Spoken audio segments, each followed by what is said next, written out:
क्या आपने कभी गहराई से सोचा है कि मृत्यु के पश्चात आत्मा का क्या होता है?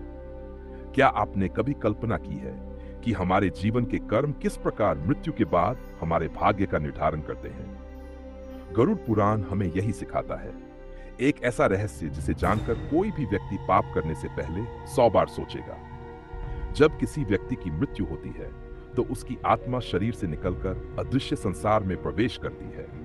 यदि वह पुण्यात्मा है तो देवदूत उसे लेने आते हैं, लेकिन यदि उसने अपने जीवन में पाप किए हैं तो यमदूत उसे पकड़ने आते हैं। यमदूतों का स्वरूप अत्यंत भयावह होता है।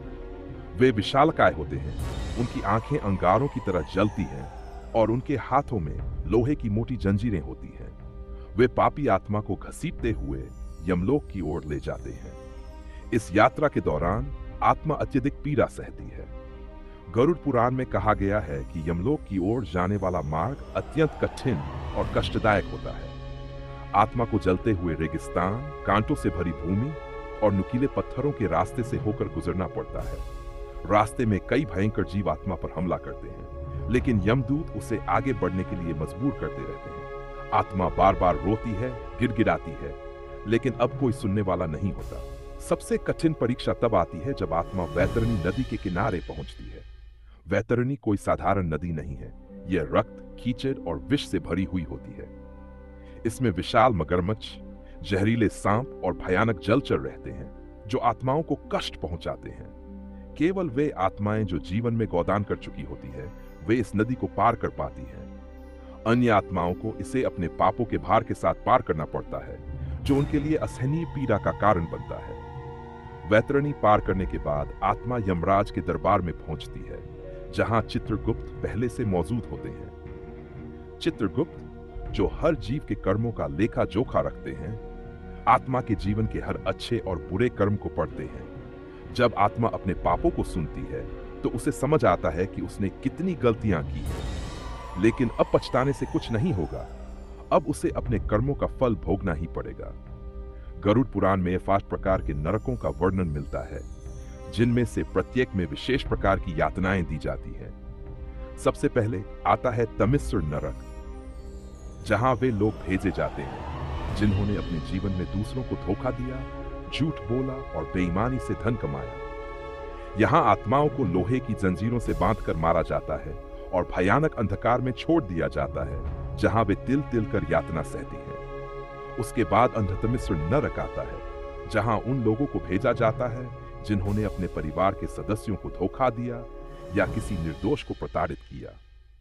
यहां आत्मा को लगातार जलते हुए अंगारों पर चलाया जाता है और उसे बार बार मारकर मूर्छित किया जाता है। यदि किसी ने अपने जीवन में निर्दोष प्राणियों की हत्या की है तो उसे रौरव नरक में भेजा जाता है। इस नरक में दुष्ट प्राणियों से आत्मा को काटा जाता है, नोचा जाता है और जलते हुए लोहे पर घसीटा जाता है।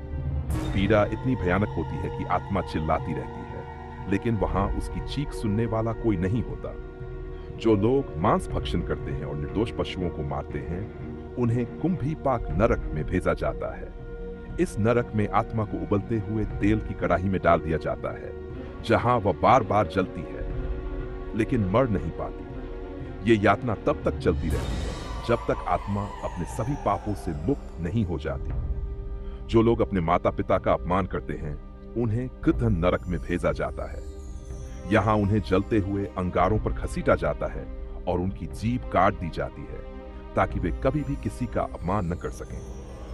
जो लोग व्यभिचार करते हैं, दूसरों के पति या पत्नी के साथ अवैध संबंध बनाते हैं, उन्हें अस्यपत्रवन नरक में भेजा जाता है। ये नरक तलवारों से भरे जंगल की तरह होता है, जहां आत्मा जैसे ही चलती है वैसे ही उसके शरीर के टुकड़े टुकड़े हो जाते हैं। दर्द इतना असहनीय होता है कि आत्मा बार बार मरने की कामना करती है, लेकिन उसे मृत्यु का वरदान नहीं मिलता। ऐसे ही कई अन्य नरक हैं, जिनमें कृमिभोजन नरक, जहां आत्मा को कीड़े खाने के लिए मजबूर किया जाता है, संघात नरक, जहां आत्माओं को बड़े बड़े पत्थरों से कुचल दिया जाता है, और महाज्वाल नरक, जहां आत्मा को आग में जलाया जाता है।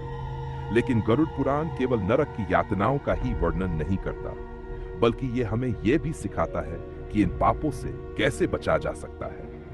यदि हम पुण्य के मार्ग पर चलते हैं, सत्य बोलते हैं, अपने माता पिता और गुरु का सम्मान करते हैं और जरूरतमंदों की सहायता करते हैं तो हम इन भयानक दंडों से बच सकते हैं। यदि हम चाहते हैं कि हमें मृत्यु के बाद नरक न भोगना पड़े तो हमें अपने कर्म सुधारने होंगे। हमें सच्चाई, दया और करुणा के मार्ग पर चलना होगा। हमें भगवान का स्मरण करना होगा, अच्छे कार्य करने होंगे और कभी भी पाप की ओर कदम नहीं बढ़ाना चाहिए। आज हमने जाना कि गरुड़ पुराण के अनुसार नरक कैसा होता है और वहां किस प्रकार की यातनाएं दी जाती हैं। ये जान हमें भयभीत करने के लिए नहीं, बल्कि सही राह दिखाने के लिए दिया गया है। अब यह हमारे ऊपर निर्भर करता है कि हम अपने जीवन को किस दिशा में ले जाते हैं। यदि आपको ये जानकारी महत्वपूर्ण लगी हो तो इसे अपने परिवार और दोस्तों के साथ साझा करें ताकि वे भी इस पवित्र ज्ञान से लाभ उठा सकें। इस वीडियो को लाइक करें और हमारे